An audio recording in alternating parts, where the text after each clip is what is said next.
I'll apologize right up front for the voice. I haven't been able to shake this cold for a month, but I've got a whole pocket full of cough drops, and I've got water up here, so we'll do the best we can. I really hope this message is going to be good. The basic idea started last summer when I was walking parts of the Bruce Trail, and I worked on it some more after my dad passed away in October. I did a bunch more on the plane flying home from Mumbai in December, and then I wrapped it up on our cruise a couple of weeks ago. So this one's got some serious mileage on it, and it's taken some time, and I really hope it's worth it. I made the title deliberately misleading. You all know I like to base a lot of my talks on my travels overseas with Habitat for Humanity. So I wanted to conjure up thoughts of the seven wonders of the world, things like Mount Everest or the Taj Mahal or Niagara Falls. And those things do get mentioned later on, but they're not the wonders that I'm going to focus on. The seven wonders I'm talking about are things that shape who we are and what we believe and how we react and interact with the people around us.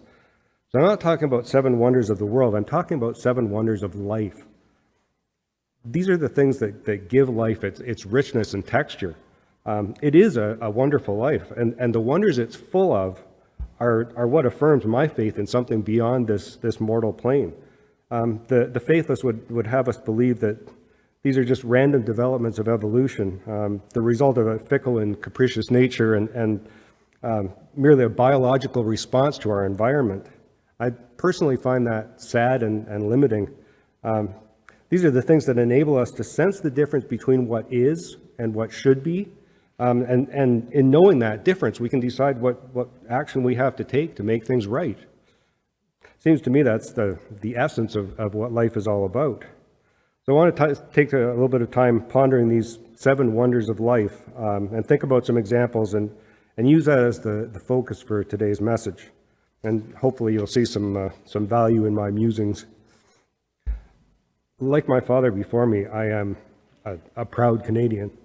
I've seen some of the beauty of this great land.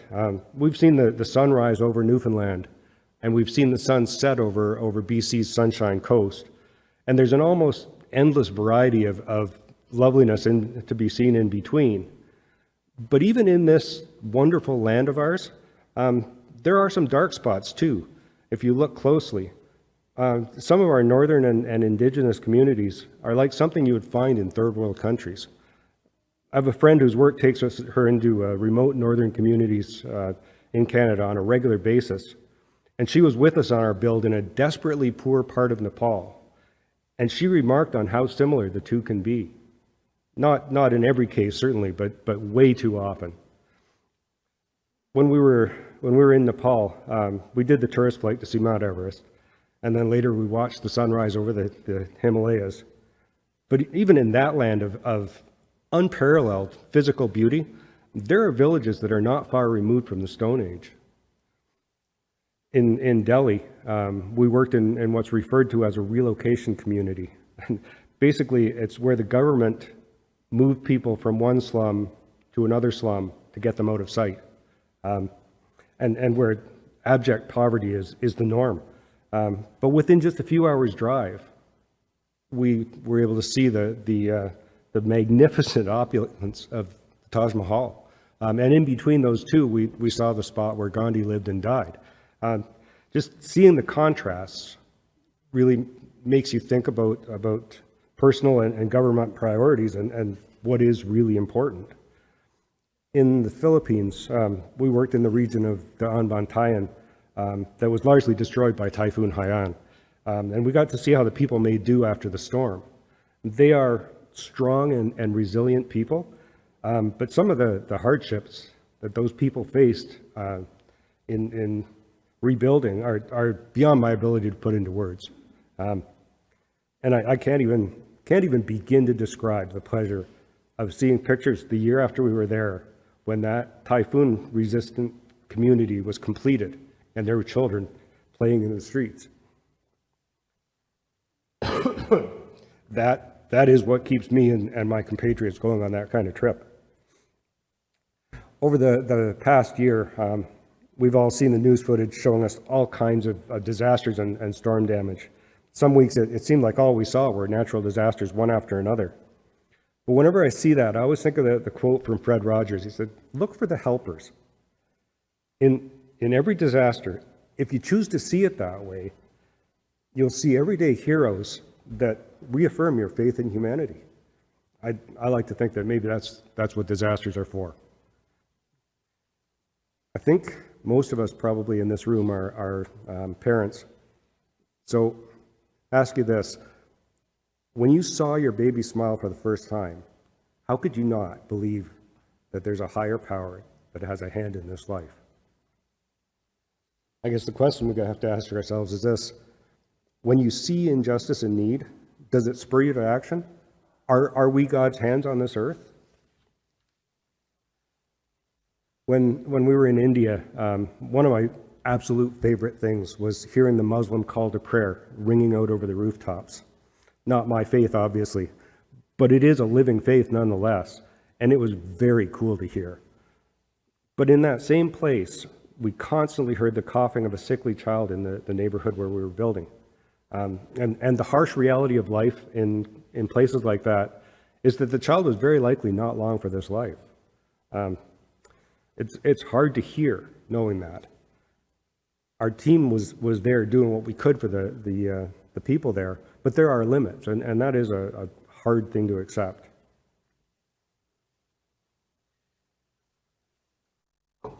When I walk the Bruce Trail, one of the things I like the most is the quiet of the woods, where all you can hear is the song of nature. And I especially like that, knowing that just a few minutes away are the sounds of the highway and real life. It makes the contrast just that much better. I hate talking politics, but in today's political climate, you hear so much vitriol and hate in public space. I don't know where so many people in government went so far off the rails, just selflessly putting themselves first and showing nothing but contempt and even open hatred for others. I always find it hard to imagine that people can generate such hateful noise, but we can also create music that's so lovely it'll bring a tear to your eye. Don't understand. There was a video in the news in January, I don't know if you remember this, showed a firefighter running to the sound of screams, and he caught a child that was dropped from a third-floor balcony of a building that was on fire. Sorry. He wasn't even fully dressed in his protective gear yet, but he heard the sound of screams, and he ran, just reacted as only a hero can. So I guess my question for each of us today is this. When you hear a cry for help, do you run towards or do you run to safety? I'm kind of a tactile person. I like the feel of tools in my hands, and I like the feel of the materials I'm working with to create something. It's one of the things I like about traveling with Habitat. You get to touch lives not just in a metaphorical sense, but in an actual physical sense as well. Even when that means building walls made of cow dung, there's a great satisfaction in touching and building for somebody in need. But the profoundest touch to me is the perfection of a baby's skin. There's nothing quite like it. And yet, even having said that, infant mortality remains far too high in far too much of the world. And that's often the result of simple human greed that diverts resources to other priorities. When we were in Kathmandu, the temples that we visited always had prayer wheels. It's not the way we express our faith, but it is very cool to touch those prayer wheels that thousands and thousands of people have touched for hundreds of years in hopes of sending their hopes and dreams and prayers spinning off into the cosmos. Very cool. Some of you likely know that my family spent way too much of 2017 around hospitals. We got kind of used to the machinery of medicine, the beeping alarms and flashing lights and dripping fluids. But what makes hospitals and nursing homes tolerable is not the equipment. It's the touch of nurses and support staff. there is no substitute for human touch. So whose life can you touch, and how?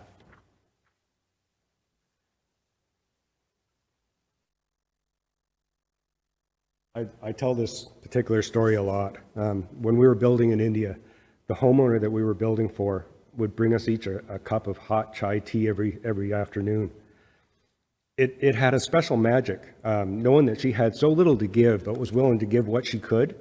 I can still taste that tea to this day. I don't even like tea, but that taste to me was not the taste of tea. It was the taste of thankfulness and friendship, and that's a taste that is unforgettable.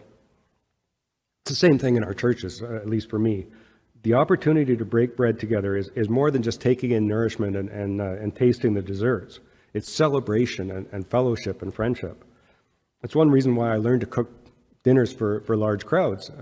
It's an easy way that I could pull together a large group of people. And it's same thing on a humanitarian trip far away. Breaking bread together with the team is one of the highlights. It's sampling local foods and what is to us exotic tastes. But even as we share that food, the pleasure is tempered in the knowledge that there are local people there who quite simply don't have enough to eat. There's a taste that remains with me to this day that it's not even a food. We were in a Buddhist temple the first time we were in Kathmandu, where the incense was so strong in the air that you could taste it.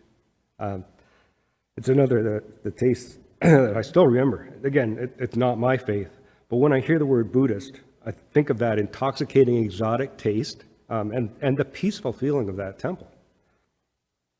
So when you taste the abundance that defines our lives here in Canada, think about what you can do to help those who don't share that abundance.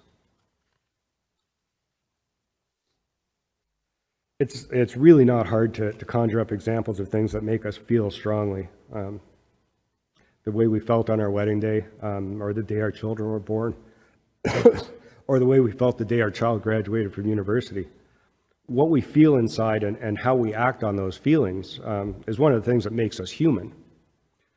I always have to laugh at myself when I'm walking through an airport on the way to a build wearing my Habitat for Humanity t-shirt. The organization is so widely recognized and so well respected and generates so much interest in the fellow travelers. And feeling the camaraderie of a team building for people in need is just irreplaceable.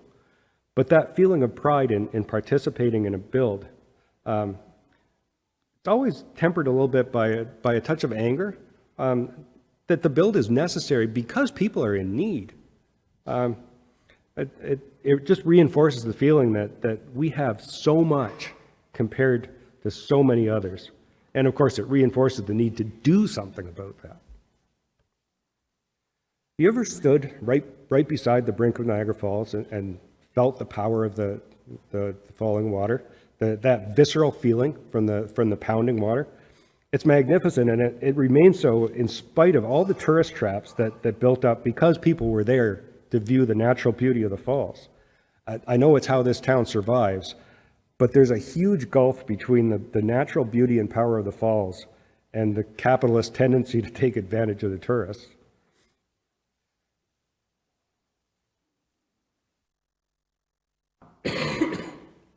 Sorry. Take a deep breath and feel the air in your lungs. It's there for a reason. Find that reason. Think how you can help those who feel helpless and hopeless. Those who know me know I love to laugh. Laughter truly is humanity's universal language. Laughing together is one of the things virtually all people can share.